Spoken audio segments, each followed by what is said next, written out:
Hello दोस्तों, नमस्कार। आपका अपना YouTube channel SP sir classes में मैं संदीप सर आपका हार्दिक स्वागत एवं वंदन करता हूं। जी हाँ छात्र छात्राओं, रोज़ की भांति आज भी मैं आपके सामने प्रश्न तो लेकर आया हूं, लेकिन यह प्रश्न 26/5/2023 की प्राचीन इतिहास के 40 प्रश्न हैं, जिसको आप अपने पेपर से एक बार मिलान कर लीजिए, कितना सही है कितना नहीं सही है। लेकिन यह प्रश्न यह नहीं है कि सिर्फ आपके प्राचीन इतिहास में ही पूछा है और पूछेगा। यह प्रश्न किसी भी कंपटीशन की दृष्टि से इस तरह के प्रश्न इसमें से प्रश्न पूछ सकता है, वह चाहे आप बीपीएससी दे रहे हो, यूपीएससी दे रहे हो, यूपीपीसीएस दे रहे हो, चाहे आप एसएससी दे रहे हो, चाहे एसएससी जीडी दे रहे हो, चाहे तमाम जो भी वनडे एग्ज़ाम दे रहे हो, इस तरह के इतिहास के प्रश्न आपके परीक्षा में पूछे जाते हैं। एक बार ज़रूर देखें, चैनल को लाइक करें, सब्सक्राइब करें, ठीक है। यह प्राचीन इतिहास का प्रथम प्रश्न पत्र है जो 26/5/2023 को सुबह में हुआ था, ठीक है। यह सेकेंड सेमेस्टर का प्रश्न है, लेकिन यह ऐसा नहीं है कि सिर्फ बीए में ही ऐसे प्रश्न आते हैं। इस तरह के प्रश्न आपको किसी भी कंपटीशन में देखने को मिल सकते हैं। इतना सब बताने के बाद आपको यह मात्र 10 मिनट में 40 प्रश्न का आंसर हम बताएंगे। एक बार ज़रूर देखें, और वो भी एकदम कंफर्म आंसर आपके साथ, किसी भी से मिलान कर लीजिएगा। आइए चलते हैं। इसमें कोई किसी प्रकार का रुकावट नहीं होगा, और आपके सामने हम प्रश्न लेकर चलते हैं। कांसे की नर्तकी की मूर्ति का उत्खनन प्राप्त हुआ है। कांसे की मूर्ति का उत्खनन प्राप्त हुआ है, तो ऑप्शन ए है मोहनजोदड़ो, ऑप्शन बी है हड़प्पा, ऑप्शन सी है चाहुंदड़ो, ऑप्शन सी है कालीबंगा। ठीक है, तो ऑप्शन इसमें का ए हो जाएगा मोहनजोदड़ो। इसका सही ऑप्शन क्या हो जाएगा? ए मोहनजोदड़ो। आइए नेक्स्ट प्रश्न में हम चलते हैं आपका फटाफट, देरी न लगाते हुए। दूसरा प्रश्न है आपका कि किसने सिंधु सभ्यता शब्द का प्रयोग सर्वप्रथम किया था। किसने सिंधु सभ्यता शब्द का प्रयोग सर्वप्रथम किया था? ऑप्शन ए है sir John Marshall, option B है मार्टिमर ह्यूलर, ऑप्शन सी है अर्नेस्ट मैके, ऑप्शन डी है एम.एस. वाट्स। तो ठीक है, इसका भी ऑप्शन नंबर ए सही हो जाएगा, सर जॉन मार्शल।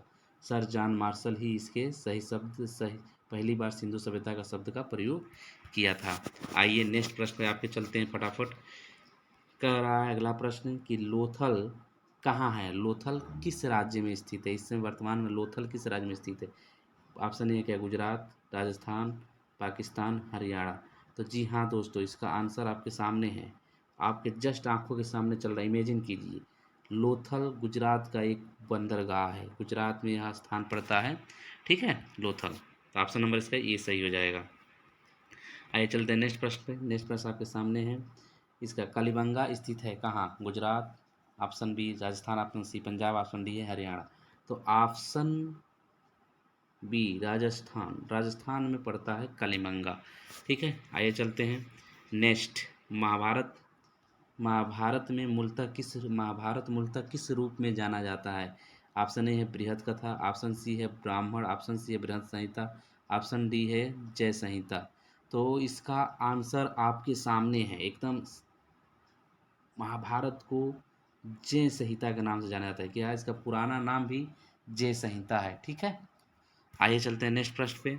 अगला प्रश्न आपके सामने है, हर्षचरित नामक पुस्तक के लेखक, इस ऐसे किसी भी कंपटीशन में पूछता है, किताबों का नाम पूछ देता है, लेखक का नाम पूछ देता है, और आपके सामने भी किसी भी कंपटीशन में आप देने जाते हैं, वनडे एग्जाम देने जाते हैं, जैसे एसएससी हुआ, लेखपाल हुआ, यूपीपीएससी हुआ, बीपीएससी हुआ, चाहे जो भी एग्जाम हो, आपके सामने एक बार जरूर देखिए, इस तरह के प्रश्न आपके सामने हूबहू देखने को मिलता है। खासकर एसएससी वनडे एग्जामों में इस तरह के, जो आप एसएससी जीडीवीएस सब, यूपीपी यूपीपी बिहार एसआई, चाहे बिहार कांस्टेबल, जो भी चीज़ है, बिहार पुलिस, सबके लिए यह फ़ायदेमंद चीज़ है। आइए, हर्षचरित नामक पुस्तक किसने लिखी? तो हर्षचरित नामक पुस्तक आपके सामने बाणभट्ट ने लिखी है। ऑप्शन का नाम लेते हो सीधे डायरेक्ट आपका Banabhatta, option number C, option number C. Next question, Shrimad Bhagavad Gita मौलिक रूप से किस भाषा में लिखी गई है? श्रीमद् भागवत गीता मौलिक रूप से संस्कृत भाषा में लिखी गई है। तो अधिकतर लोगों को पता होगा कि श्रीमद् भागवत गीता संस्कृत रूप में लिखी गई है। अगला नेक्स्ट प्रश्न, रामायण के लेखक कौन है? इसको कौन बता सकता है? रामायण का लेखक कौन है? ऑप्शन है वेद व्यास, वाल्मीकि, तुलसीदास, सूरदास। तो इसका ऑप्शन होगा वाल्मीकि। रामायण के लेखक वाल्मीकि हैं, लेकिन रामचरितमानस के लेखक तुलसीदास हैं। कौन? रामचरितमानस के लेखक तुलसीदास है। और उत्तर रामचरितमानस के लेखक भवभूति हैं। उत्तर रामचरितमानस के लेखक भवभूति हैं। ठीक है। और महाभारत के लेखक वेद व्यास हैं। आइए चलते हैं नेक्स्ट। नेक्स्ट प्रश्न आपके सामने है 9 नंबर। बुद्ध चरित्र किसने लिखा है? बुद्ध चरित्र किसने लिखा है? तो बुद्ध चरित्र आपका बाणभट्ट ने लिखा है। कौन से? तो बुद्ध चरित्र को बाणभट्ट ने लिखा है। ठीक है। आइए अभिज्ञान से मतलब कालिदास का है। ठीक। आइए चलते हैं नेक्स्ट प्रश्न पे। अगला प्रश्न है मेगास्थनीज की रचना। ये बहुत से कंपटीशन में पूछा है प्रश्न, बहुत बार पूछा है किसी भी कंपटीशन की दृष्टि से। मेगास्थनीज की रचना किसने की थी? तो इंडिका। इंडिका मेगास्थनीज की रचना, मेगास्थनीज इंडिका की रचना की थी। कहा जाता है इंडिका में कश्मीर की खूबसूरतियों के बारे में वर्णन किया है मेगास्थनीज ने। कश्मीर की वादियों के बारे में वर्णन किया है मेगास्थनीज ने। आइए चलते हैं नेक्स्ट प्रश्न पे।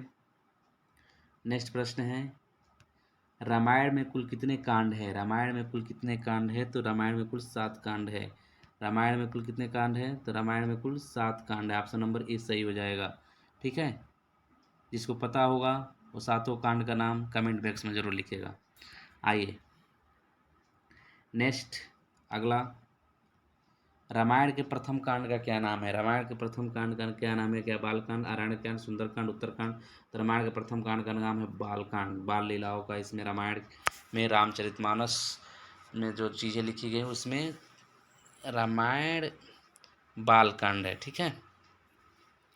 आइए चलते हैं नेक्स्ट प्रश्न पे। नेक्स्ट प्रश्न आपके सामने है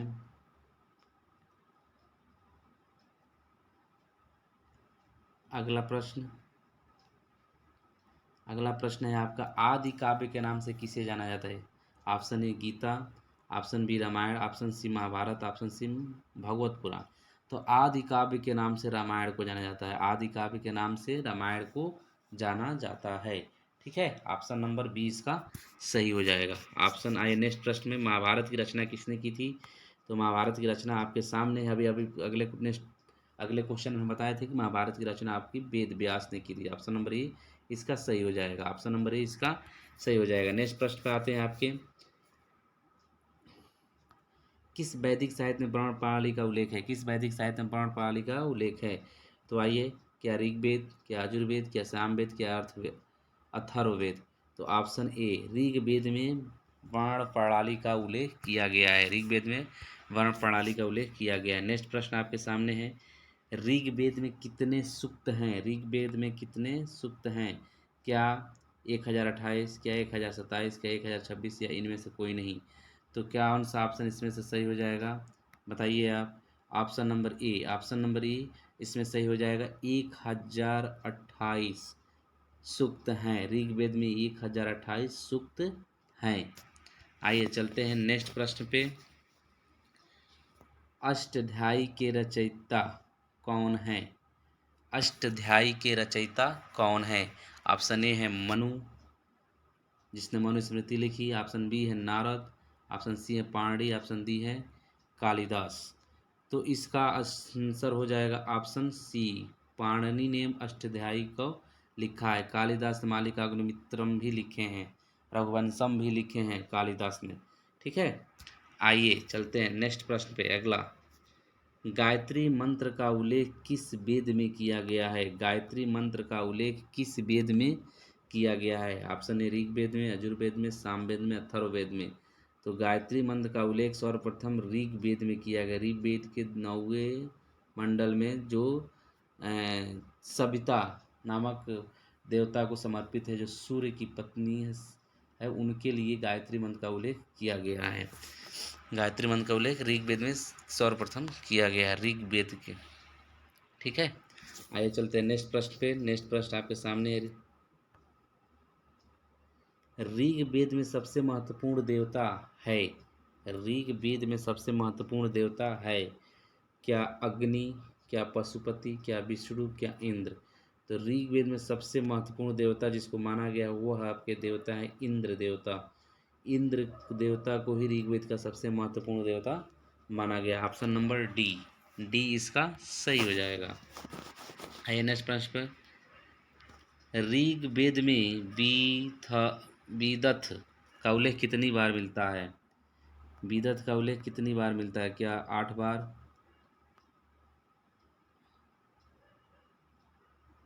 क्या 8 बार, ऑप्शन बी 9 बार, ऑप्शन सी 122 बार, ऑप्शन डी 46 बार।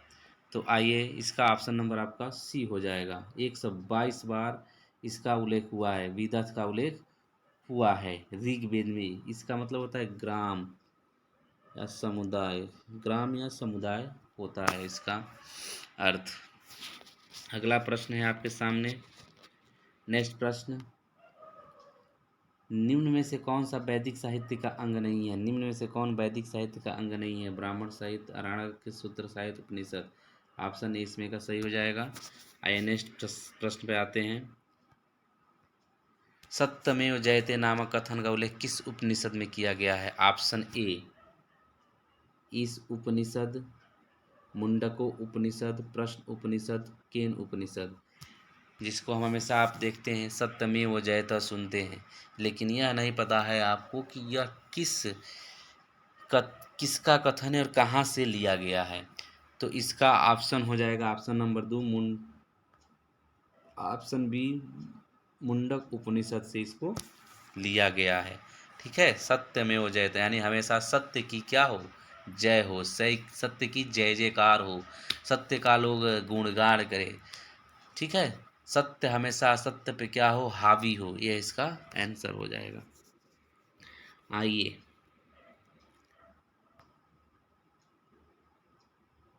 वेदांग के 6 अंग में इनमें से कौन से हैं? वेदांग शिक्षा, कल्प, निरुक्त, ज्योतिषी,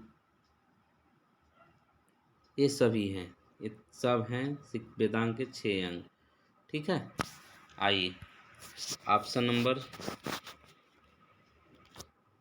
क्वेश्चन नंबर 24, मोहनजोदड़ो की खोज, मोहनजोदड़ो की खोज ये थोड़ा सा मिस प्रिंटिंग पेपर में भी ऐसे ही दिया है, 1921 में हुआ था, जिसको राखल दास बनर्जी ने किया था।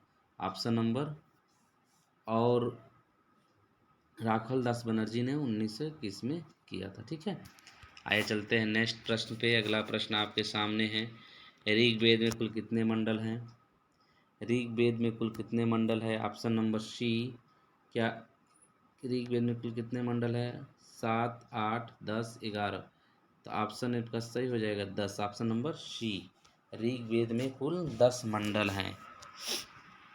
आइए नेक्स्ट प्रश्न पे, कौन सा सबसे प्राचीन वेद है? कौन सा सबसे प्राचीन वेद है? ये तो लगभग सभी लोग को पता होगा। अथर्ववेद, ऋग्वेद, सामवेद, यजुर्वेद। अथर्ववेद में कहा गया है कि इसमें जादू टोना की बात की गई है, जादू टोना की बात की गई है। ठीक है, अथर्ववेद में अब किसी को अपने पास वशीकरण की बात की गई। ऋग्वेद में अच्छे अच्छे श्लोकों की बात की गई है, जहाँ पर देवी देवताओं, तमाम ऐसे देवी देवताओं के श्लोकों के बारे में इसमें लिखा गया है। सामवेद में सारे गामा पानी सधी, इसमें इसका उल्लेख किया गया है। यजुर्वेद में आयुर्वेदिक दवाओं का उल्लेख है, मतलब कि यजुर्वेद गद्य और पद्य दोनों में लिखा गया है। ऐसा वेद है जो गद्य और पद्य में दोनों लिखा गया है। ठीक है, तो इसका ऑप्शन हो जाएगा आपका बी, ऋग्वेद सबसे प्राचीन वेद है। आइए नेक्स्ट, उपनिषदों को क्या कहा गया है? उपनिषदों को option A Vedanta, option C धर्मशास्त्र, ऑप्शन सी पुराण, ऑप्शन डी ब्राह्मण ग्रंथ। तो उपनिषदों को कहा गया है आपका वेदांत। क्या कहा गया है? वेदांत। उपनिषदों को वेदांत कहा गया है। ठीक है, नेक्स्ट प्रश्न पे आते हैं हम आपके। प्राचीन काल में 50 से 75 वर्ष की आयु किस आश्रम की अवस्था है? 50 से 75 वर्ष की आयु किस आश्रम की व्यवस्था है? क्या ब्रह्मचर्य, क्या गृहस्थ, क्या वानप्रस्थ, क्या संन्यास? तो ब्रह्मचर्य है आपका 0 से 25, यानी 0 से 25 वर्ष तक आप ब्रह्मचर्य रहते हैं। यानी इसमें आपकी शिक्षा दीक्षा, गुरु गुरु के समीप जाकर शिक्षा लेते हैं, अपने आप को अपने इंद्रियों पर काबू करते हैं। उसके बाद से 25 से 50 आपका गृहस्थ है, जिसमें 25 से 30 साल की उम्र में बच्चे की शादी कर दी जाती है और वह बच्चा अपने गृहस्थ जीवन में व्यस्त हो जाता है और वह 50 वर्ष तक की प्रक्रिया चलती चलती है। ठीक है। उसके बाद से है वानप्रस्थ, यानी 50 से 75, 50 से 75, नो नो सॉरी, वानप्रस्थ नहीं, वानप्रस्थ आपका हो जाएगा 75 से 100 और सन्यासी हो जाएगा 50 से 75। ठीक है, सन्यास जो होता है 50 से 75 और वानप्रस्थ यानी वन में इधर रहना वो 50 से 100 के अंतर्गत आता है। तो इसका सही आंसर हो जाएगा ऑप्शन नंबर डी। ठीक है, आइए चलते हैं नेक्स्ट प्रश्न पे हम। मनुस्मृति में कितने प्रकार के विवाह का उल्लेख किया गया है? मनुस्मृति में खासकर 8 प्रकार के विवाह यानी प्राचीन काल के विवाहों को 8 प्रकार से उल्लेख किया गया है। ठीक है, आइए नेक्स्ट प्रश्न पे चलते हैं हम। ऋग्वेद में या ऋग्वेद काल में परिवार थे पितृ शतात्मक, मातृ शतात्मक, पुल्लिंग शतात्मक, उक्त सभी। तो ऋग्वेद काल में परिवार पितृ शतात्मक थे। क्या आज के परिवार भी पितृ शतात्मक है, या हमको उदाहरण देखने को कहीं मिलता है कि हमारा परिवार मातृ शतात्मक है, यानी माता पहले पिता बाद में?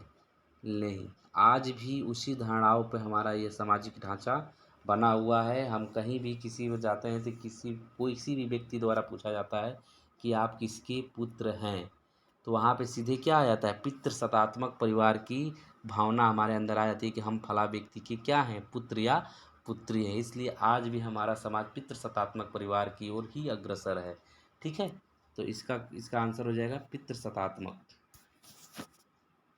आइए चलते हैं नेक्स्ट प्रश्न पे। नेक्स्ट प्रश्न आपके सामने है।